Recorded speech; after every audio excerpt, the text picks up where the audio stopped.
Shalom. Puji Tuhan, kita bertemu di renungan hari ini. Kita akan memuji-muji nama Tuhan, kita akan merenung-renungkan setiap ayat firman Tuhan, dan kita tidak berhenti-henti berharap dan berdoa ya. Kiranya setiap perkataan Tuhan yang kita baca dan renungkan hari ini benar-benar menjadi berkat bagi hidup kita. Benar-benar menjadi berkat bagi orang-orang sekitar kita. Benar-benar dapat berakar kuat dalam diri kita dan dapat memberkati siapapun yang ingin Tuhan berkati melalui hidup kita. Sampai ke ujung bumi seperti yang Tuhan mau. Amin ya. Amin. Puji Tuhan. Kita hidup di dunia yang sekali ini kita dapat mengenal Tuhan Yesus. Dan puji Tuhannya kita bisa mendengar suara Tuhan Yesus langsung. Dan saya sebagai salah satu orang yang pernah dinubuatkan, orang-orang yang dipilih Tuhan ya. Seperti Bapak Pariaji, pendeta dari Nigeria Pak Samson, dan pendeta dari India Pak Samuel. Puji Tuhan, puji Tuhan, puji Tuhan untuk kesempatan hidup di dunia yang hanya sekali ini. Tuhan berbicara walaupun harus menghadapi manusia-manusia dengan segala keinginan, tapi kita fokus kepada Tuhan. Menghadapi manusia-manusia yang penuh dengan nafsu-nafsu dunia, kita fokus kepada Tuhan. Kalau Tuhan berkehendak, pasti Tuhan buka jalan. Karena apa? Karena kita tahu yang terpenting di dunia ini satu tujuan, ke surga. Dan kita tahu ke surga jalan satu-satunya melalui Tuhan Yesus. Satu-satunya cara untuk mendapatkan janji Bapa, yaitu Roh Kudus, yang kita perlukan selama di dunia ini hanya dengan mengasihi Tuhan Yesus, yaitu dengan melakukan semua perintah-perintahnya. Itu saja jalan satu-satunya. Kita ingatkan diri kita dan orang-orang yang Tuhan titipkan dalam hidup kita, yang mau. Karena kita tahu kan di dunia ini orang terkadang sering menuruti keinginan diri mereka atau nafsu mereka, karena mereka berpikir mereka masih punya waktu di dunia ini. Mereka berpikir Tuhan pasti mengampuni. Ya, Tuhan pasti mengampuni. Tapi kita tahu ada dosa yang tidak bisa diampuni, yaitu mendukakan Roh Kudus. Kita tidak tahu apakah keinginan atau nafsu kita dengan alasan masih banyak waktu di dunia ini menyakiti Roh Kudus atau tidak. Kita berharap tidak ya. Kita berharap manusia semuanya diselamatkan. Tidak ada yang menyakiti Roh Kudus karena itu dosa yang tidak diampuni. Nah,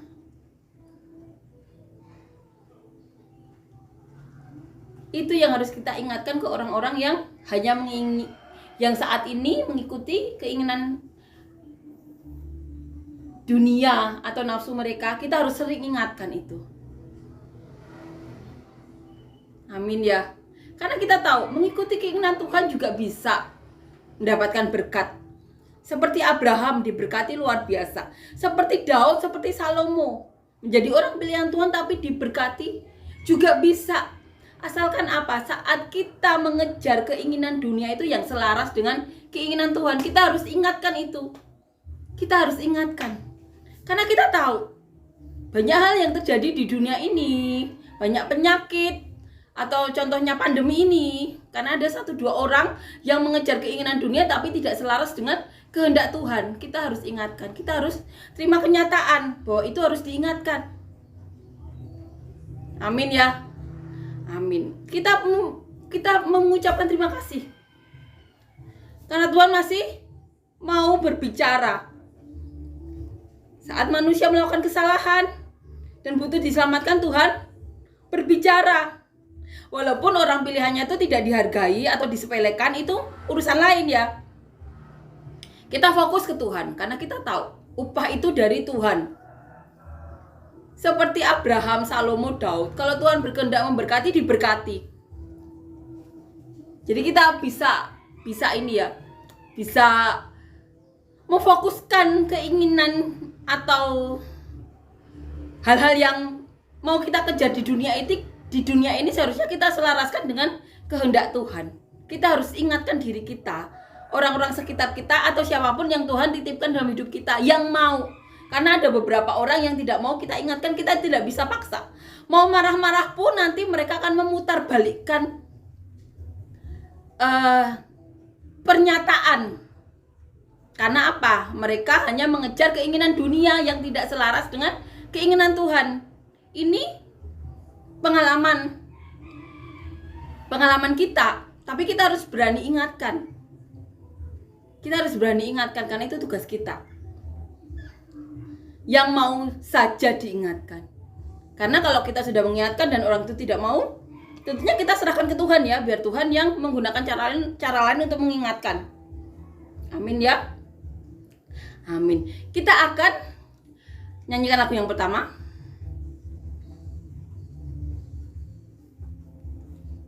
Sujud di hadapan tahtamu, rendahkan diri untuk menyembahmu. Ingatkan segala pengorbananmu, lembutkan hatiku.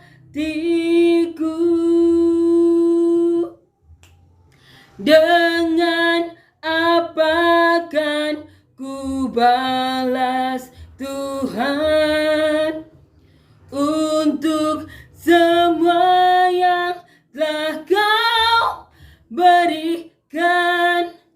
Hanya dengan sebadan pujian, agungkan namamu.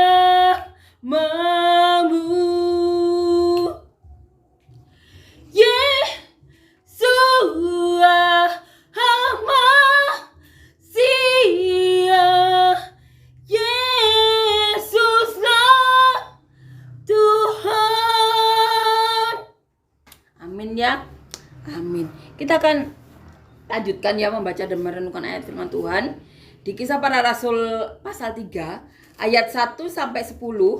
Petrus menyembuhkan orang lumpuh. Kita akan baca ya. Pada suatu hari menjelang waktu sembahyang, yaitu pukul 3 petang, naiklah Petrus dan Yohanes ke bait Allah. Di situ ada seorang laki-laki yang lumpuh sejak lahirnya, sehingga ia harus diusung. Tiap-tiap hari orang itu diletakkan dekat pintu gerbang bait Allah yang bernama Gerbang Indah untuk meminta sedekah kepada orang yang masuk ke dalam bait Allah. Ketika orang itu melihat bahwa Petrus dan Yohanes hendak masuk ke bait Allah, ia meminta sedekah. Mereka menatap dia dan Petrus berkata, "Lihatlah kepada kami." Lalu orang itu menatap mereka dengan harapan akan mendapat sesuatu dari mereka. Tetapi Petrus berkata, "Emas dan perak tidak ada padaku, tetapi apa yang kupunyai kuberikan kepadamu. Demi nama Yesus Kristus orang Nazaret itu berjalanlah." Lalu ia memegang tangan kanan orang itu dan membantu dia berdiri. Seketika itu juga kuatlah kaki dan mata kaki orang itu. Ia melonjak berdiri lalu berjalan kian kemari mengikuti mereka ke dalam bait Allah, berjalan dengan melompat-lompat serta memuji Allah. Seluruh rakyat itu melihat dia berjalan sambil memuji Allah. Lalu mereka mengenal dia sebagai orang yang biasanya duduk meminta sedekah di gerbang indah bait Allah, sehingga mereka takjub dan tercengang tentang apa yang telah terjadi padanya. Petrus menyembuhkan orang lumpuh. Seperti Tuhan Yesus yang menyembuhkan, Petrus menyembuhkan. Kita akan renungkan ya di pasal ini.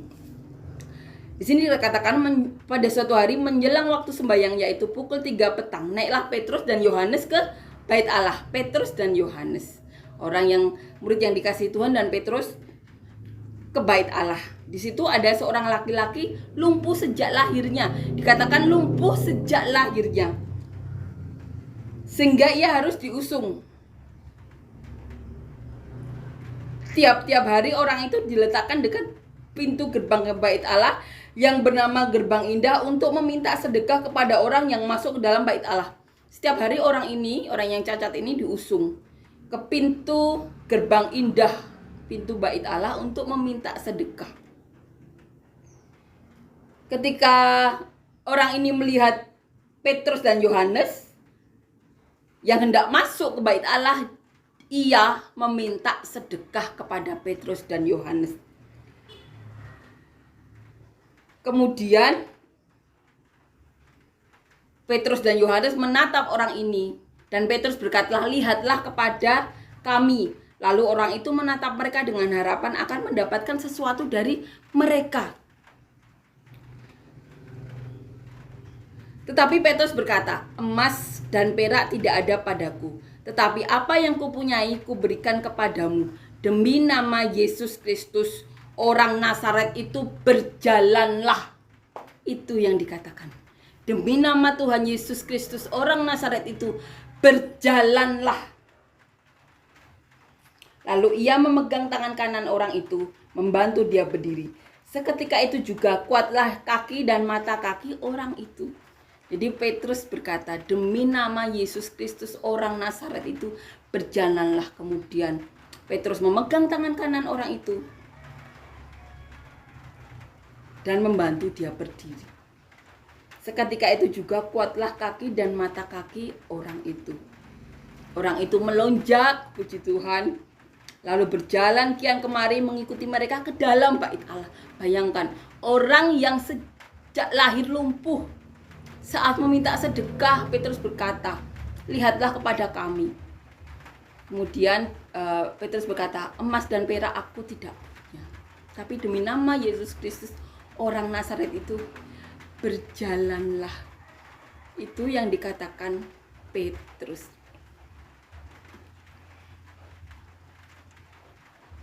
Ia melonjak berdiri lalu berjalan kian kemari mengikuti mereka ke dalam bait Allah, berjalan dan melompat-lompat serta memuji Allah. Kita bayangkan, orang yang cacat sejak lahir tidak bisa berjalan. Seketika juga saat Petrus berkata, emas dan perak kami tidak punya, tapi demi nama Yesus Kristus orang Nazaret itu berjalanlah.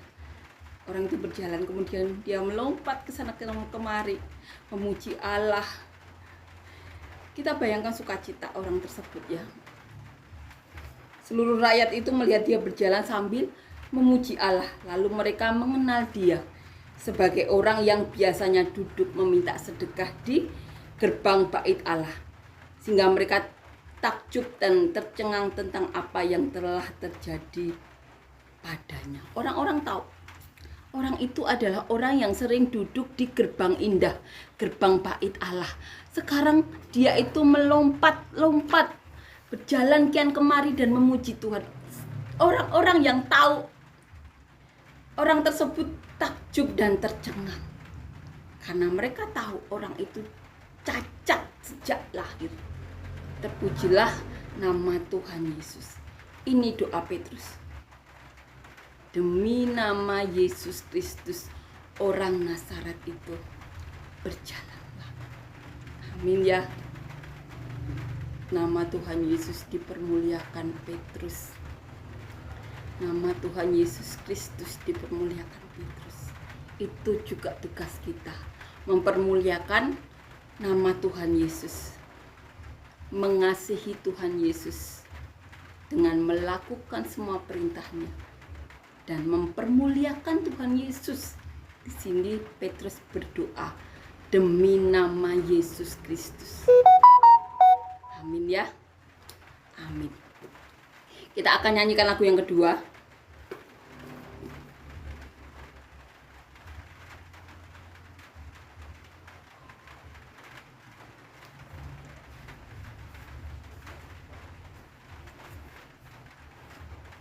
Oh, betapa indahnya dan betapa eloknya bila saudara seiman hidup dalam kesatuan. Bak urapan di kepala Harun yang kejanggut dan jubahnya turun seperti embun yang dari Hermon mengalir ke Bukit Sion. Kesana telah diperintahkan Tuhan agar berkat-berkat dicurahkan, kehidupan untuk selamanya. Oh, betapa indahnya. Amin ya, puji Tuhan. Amin.